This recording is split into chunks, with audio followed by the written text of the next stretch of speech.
बर' माहारियारि फरायसा आफाद बनसुआ नीट आनजादाव उथ्रिसार जानो हानाय जुरिना बसुमतारीखौ मान बावनायजों लोगोसे बरायदों। चिरां जिल्ला जिथि खोन्दो बर' माहारियारि फरायसा आफाद बनसुनि बानजायनायाव मिरु बनसु आरो चिरां जिल्ला बनसु जथायै रुनिकाटा दाखिनगाव गामिनि थागिबि हिरिन सद्रन बसुमतारी आरो प्रतिमा बसुमतारीनि थामथि फिसाजो जुरिना बसुमतारीखौ बरायदों।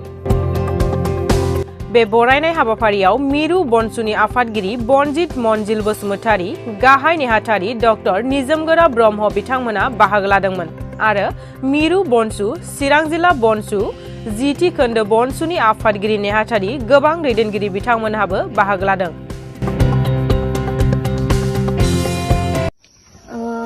सिगां समनिफ्राय बुङोब्लाथ' माने आंबो स्कुलाव माने सासे अर्डिनारि स्टुडेन्टआनोमोन। बेबायदिनो इमान माने टपार खालामग्रा नङामोन आंबो। थेवब्लाबो मोनसे कनसेप्ट बा क्लियार खालामनो आं जेब्लायबो नाजायोमोन, माने जाहाथे जेसेबां माने बाय हार्ट खालामालासे एसे डेप्थआव थांनानै कनसेप्टफोरखौ उन्दैनिफ्रायनो जों एसे क्लियार खालामबोखायोबा माने गोजौ हायार स्टाडि लानायाव एसे इजि जाबोयो। मानोना मोनसे क्लासजों मोनसे क्लास 1, 2, 3, 4 जेसेबां होना मानो मोनसेजों लिंक थायो। बेबायदिनो उन्दैनिफ्रायनो आं पार्सेन्टेजखौ नायालासे माने एसे कनसेप्टखौ क्लियार खालामनो जेब्लायबो ना। पेरेन्ट्सनि सापर्टखौथ' जों बुंनानै फोजोबनोनो हाखाया। पेरेन्ट्सनि सापर्ट गैयाबा आं दिनै जा दं बेबो जेसेबांसिमबो फैनो हाखाया आरो जेसेबां थेंक्स होयो पेरेन्ट्सखौ बेबो खमसो जागोन। जेसेबां होनांगौ दिनै जा आं बिसिम सफैदों बे गासिबो क्रेडिटआ आइ आरो बाबानाव होबाबो खम जानाय नङा। बेवहाय समाजाबो रल थागोन, इभेन टिचाराबो रल थागोन, बेनि उनाव बिसोरनि गार्जेनफ्राबो रल थागोन। बेखौ जुदि MBBS सिम लांनांगौब्ला उन्दैनिफ्रायनो बेखौ पार्सेन्टेजखौ गोसो होआलासेनो कनसेप्टखौ माने क्लियार खालामनायाव जाहाथे टिचारफ्रा हेल्प खालामो बा बुंबाय थायो बयबो। बेनि उनाव गासिबो स्टाडि माने 9, 10निफ्रायनो जों जाहाथे माने एन्ट्रेन्स आं स्पेसियलि MBBS नि बादै बुंसै। MBBS खौ क्रेक खालामनांगौबा बे नेसनेल लेभेलनि एन्ट्रेन्स हिसाबै जों 9निफ्रायनो कनसेप्टफोरखौ क्लियार खालामोबा बहुत मोजां जागोन। बेनि उनाव जेब्ला जोङो 9, 10 बिसोर मोनसे 10 सिमावहाय जोंनि फरायनाया मोनसे ओरैबायदि माने बारा माने बारखोनाय जाया। बेनि उनाव जों जेब्ला 10निफ्राय 11आव थाङो बे बहुत मोनसे गिदिर जाम जायो आरोना। बेवहाय स्टुडेन्टफोरा मेनलि बर्डखौ फकास खालामो, बाट बेवहायनो जोंनि निटखौ जे क्लियार खालामनांगौ भिजन बियो थालाङो आरो मालाबा हाहैया जायो बर्डनि पार्सेन्टेजखौ नायनानै। ओंखायनो आं सानो 11, 12आव बर्डखौ नायालासेनो जाहाथे NCERT फरायो, डेप्थआव हाबनानै कनसेप्टखौ क्लियार खालामोब्ला नोंनि थाखाय नों कचिं लायाबाबो साक्सेस जानो हागोन। गिबियावनो आङो दिनै आंनि फिसाजो जुरिनाया मोनसे निट आनजादखौ उथ्रिनानै MBBS फरायनो जायगा मोनदों आरो बेखौ खबर मोननानै दिनै बनसुनि सोद्रोमाफ्रा बा सेन्ट्रेल बनसुनि आफादगिरि, डिस्ट्रिक्टनि सोद्रोमाफोर बा ब्लकनि जि बनसुनि सोद्रोमाफोर फैनानै खबर लाफैदों। दा गिबियाव आं बिथांमोननिसिम रोजा रोजा साबायखर बावो आरो बेथ' बुंनो थाङोबा माने खस्थ'खौ माने बिमा बिफायाबो जथेस्थ' माने गथ'नि सायाव माखासे थुलुंगा होनाय, माने बोरै फरायबा बोरै जागोन बेनि सायाव माने माखासे बोसोनफोरखौथ' जथेस्थ' होनांगोन आरो बेनि सायाव गथ'आबो गाव निजेस्व माने नाजानाया माने थाखानांगोन आरो। दा आं आसा खालायो दिनै बियो जेनेबा निट आनजाद होनानै दा डक्टराव सिट आवग्रिनो हाबाय। दा दिनै माने बियो सिटखौ माने नैबे बरपेटा माने फखरुद्दिन आली आहमेद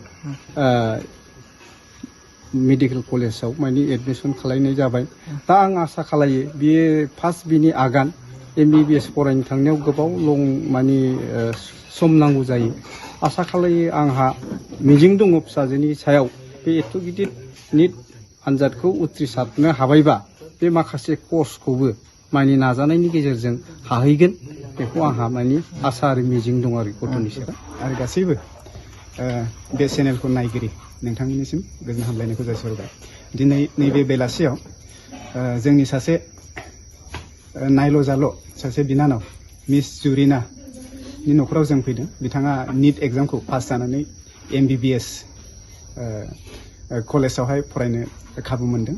दा बेनि थाखायनो जों बिथांखौहाय जों बनसुनि जानानै कंग्रेचुलेसन होनो जों फैनाय दिनै जों बनसुनि जानानै बेखौनो बुंनो नागिरदों जे बे हादोराव जोंनि जायगायाव गोबां जोङो गोरों मानसि जोंनो नांगौ MBBS जोंनो नांगौ IAS IPS अफिसार जोंनो नांगौ दा बेनि थाखायनो दिनैनि लाइमोनफोरखौ आं बेखौनो बुंनो नागिरदों गासैबो उन्दैनिफ्राय लानानै गासैबो स्टुडेन्टफोरखौ गोसो होनानै मोजां कनसेप्ट लानानै फरायनानै गाव गावनि थांखि बायदियै गाव गावनि जा एमखौहाय मोजां मोनदों बे एमसिम सहैनांगौनि थाखाय उन्दैनिफ्रायनो प्रिपेरेसन खालामनो थाखाय आं खावलायहरदों जाहाथे नोंथांमोननिफ्रायनो इयुन जेनेरेसननिफ्रायनो जों मोजां सासे दैदेनगिरि मोननो हायो बे जायगायावहाय बेखौनो आं खावलायहरनाय जाबाय बिनानावखौहाय नोंथांमोना जे बरायफैबाय फैबाय थानाय समावहाय साक्सेस जानायसिम मा खावलायनो सानदों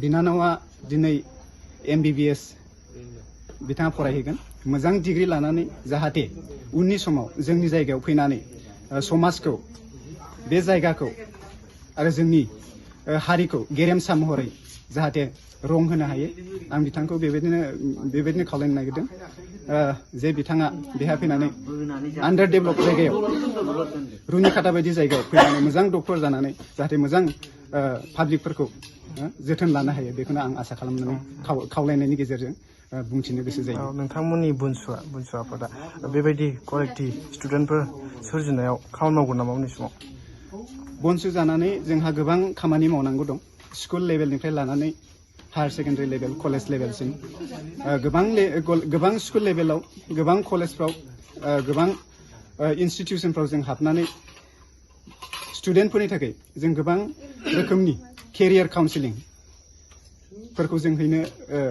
थाग थियारि जागासिनो दङ दा एसे समनि उनाव जों गासैबो स्कुलफ्राव कलेजफ्राव उन्दैफोरखौहाय माने केरियार काउन्सिलिंनि थाखाय